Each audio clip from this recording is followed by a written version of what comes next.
When I was a kid, the disaster we worried about most was a nuclear war.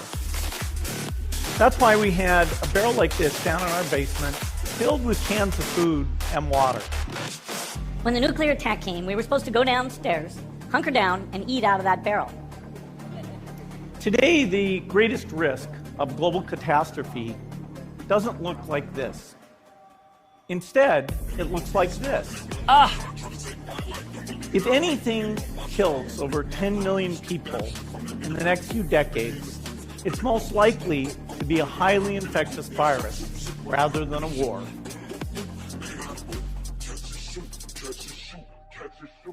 Not missiles, but microbes.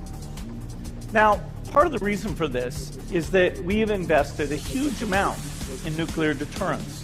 But we've actually invested very little in a system to stop an epidemic. We're not ready for the next epidemic. Let's look at Ebola. I'm sure all of you read about it in the newspaper. Lots of tough challenges. I followed it carefully through the case analysis tools we use to track polio eradication. And as you look at what went on, the problem wasn't that there was a system that didn't work well enough. The problem was that we didn't have a system at all. In fact, there are some pretty obvious key missing pieces. We didn't have a group of epidemiologists ready to go who would have gone, seen what the disease was, see how far it had spread. The case reports came in on paper. It was very delayed before they were put online, and they were extremely inaccurate. We didn't have a medical team ready to go. We didn't have a way of preparing people. Now, Médecins Sans Frontières did a great job orchestrating volunteers, but even so, we were far slower than we should have been getting the thousands of workers into these countries. And a large epidemic would require us to have hundreds of thousands of workers. There was no one there to look at treatment approaches, no one to look at the diagnostics, no one to figure out what tools should be used. As an example, we could have taken the blood of survivors, processed it, and put that plasma back in people to protect them, but that was never tried. So there was a lot that was missing, and these things are really a global failure. The WHO is funded to monitor epidemics, but not to do these things I talked about. Now in the movies, it's quite different. There's a group of handsome epidemiologists ready to go.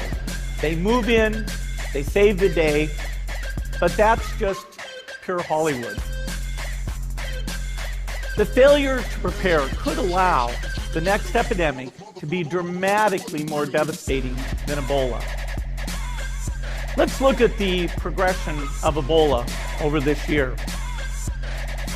About 10,000 people died, and nearly all were in the 3 West African countries.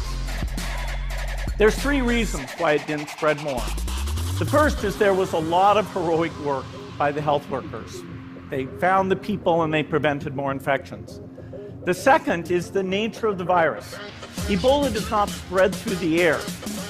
And by the time you're contagious, most people are so sick that they're bedridden.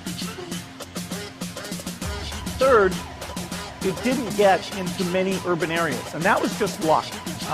If it had gotten into a lot more urban areas, the case numbers would have been much larger. So next time we might not be so lucky. You can have a virus where people feel well enough while they're infectious that they get on a plane or they go to a market. The source of the virus could be a natural epidemic like Ebola, or it could be bioterrorism. And so there are things that would literally make things 1,000 times worse. In fact, let's look at a model of a virus spread through the air like the Spanish flu back in 1918. So here's what would happen. It would spread throughout the world very, very quickly. And you can see there's over 30 million people die from that epidemic. So this is a serious problem. We should be concerned. But in fact, we can build a really good response system. We have the benefits of all the science and technology that we talk about here. We've got cell phones to get information from the public and get information out to them. We have satellite maps where we can see where people are and where they're moving. We have advances in biology that should dramatically change the turnaround time to look at a pathogen and be able to make drugs and vaccines that fit for that pathogen. So we can have tools, but those tools need to be put into an overall global health system, and we need preparedness. The best lessons, I think, on how to get prepared are, again, what we do for war. For soldiers, we have full time, waiting to go.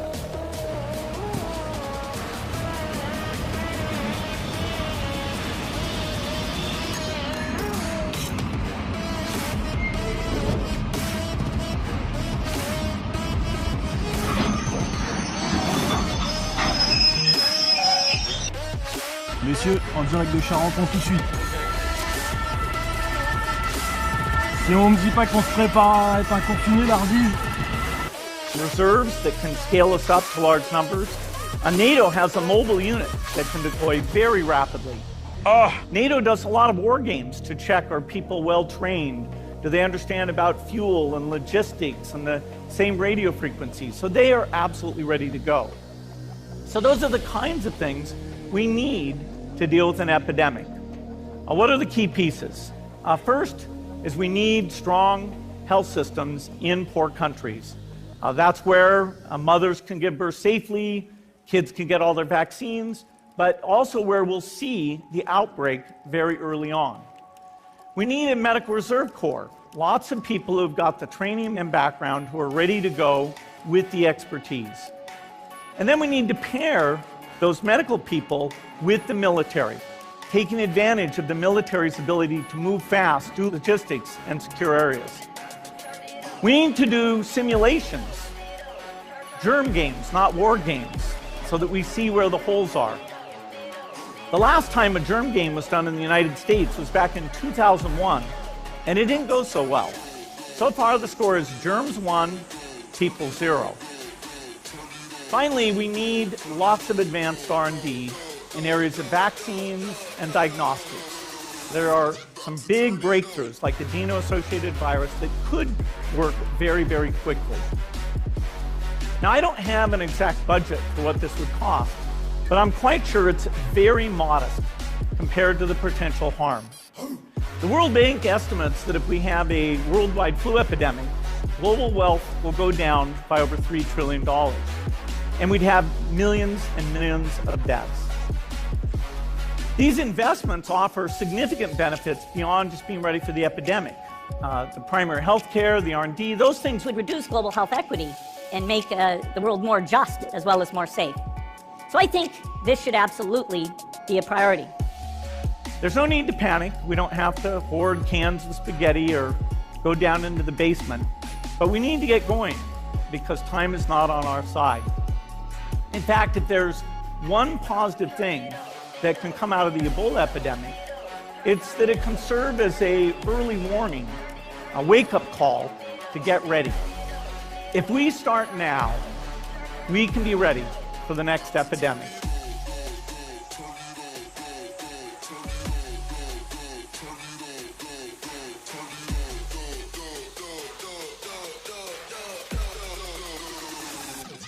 Turn it up.